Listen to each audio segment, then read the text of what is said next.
इस वायरस ने हमारे कई अपनों को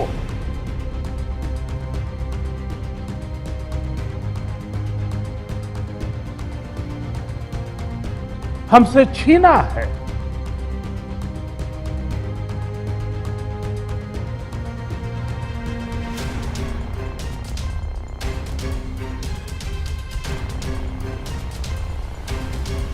मैं उन सभी लोगों को अपनी विनम्र श्रद्धांजलि देता हूं और उनके परिजनों के प्रति सांत्वना व्यक्त करता हूं।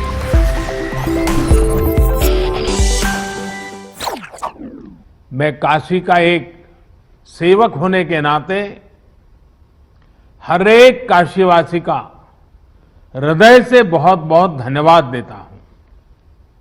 विशेष रूप से हमारे डॉक्टर्स ने, नर्सेस ने, technicians, ward boys, ambulance drivers, आप सभी ने जो काम किया है वो वाकई सराहनीय है।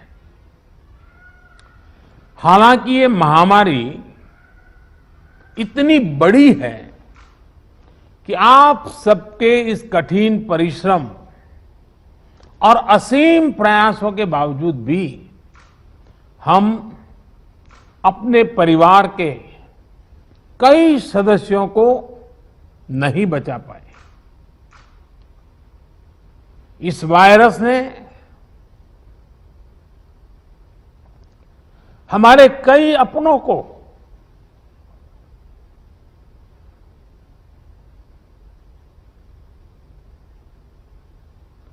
हमसे छीना है।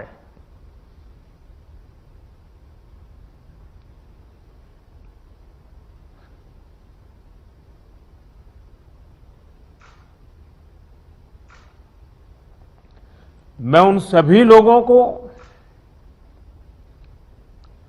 अपनी विनम्र श्रद्धांजलि देता हूं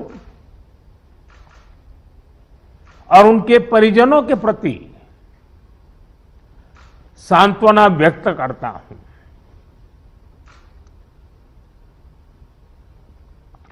साथियों, कोरोना की सेकंड वेव में हमें कई मोर्चों पर एक साथ लड़ना पड़ रहा है। इस बार संक्रमण दर भी पहले से कई गुना ज्यादा है और मरीजों को ज्यादा दिनों तक हॉस्पिटलाइज भी रहना पड़ रहा है। इन सब से हमारे हेल्थ सिस्टम पर एक साथ बहुत बड़ा दबाव पैदा हो गया है। बनारस तो वैसे भी सिर्फ काशी के लिए नहीं, पूरे पूर्वांचल की स्वास्थ्य सेवाओं का एक केंद्र है। बिहार के भी कुछ हिस्से के लोग काशी पर डिपेंडेंट होते हैं। ऐसे में स्वाभाविक तौर पर यहां की स्वास्थ्य व्यवस्था पर इतना दबाव बहुत बड़ी चुनौती बनकर के आया।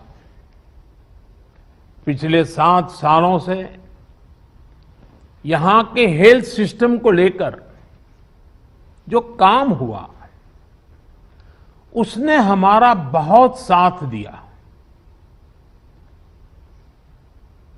फिर भी ये असाधारण परिस्थिति रही।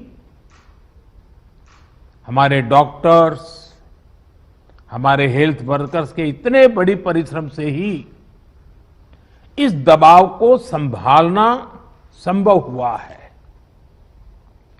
आप सभी ने एक एक मरीज की जीवन रक्षा के लिए दिन रात काम किया।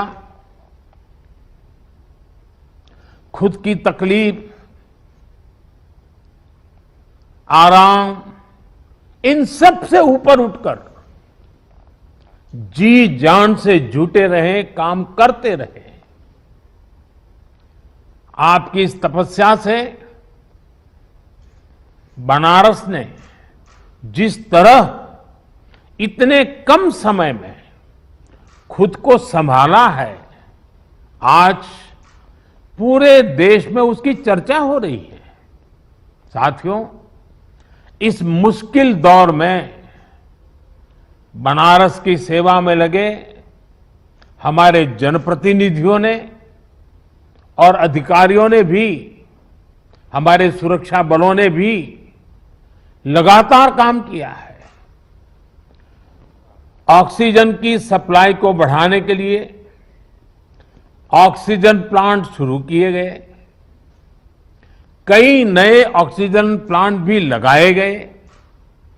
बनारस समेत पूर्वांचल में नए वेंटिलेटर्स और ऑक्सीजन कॉन्सेंट्रेटर्स की भी व्यवस्था की गई।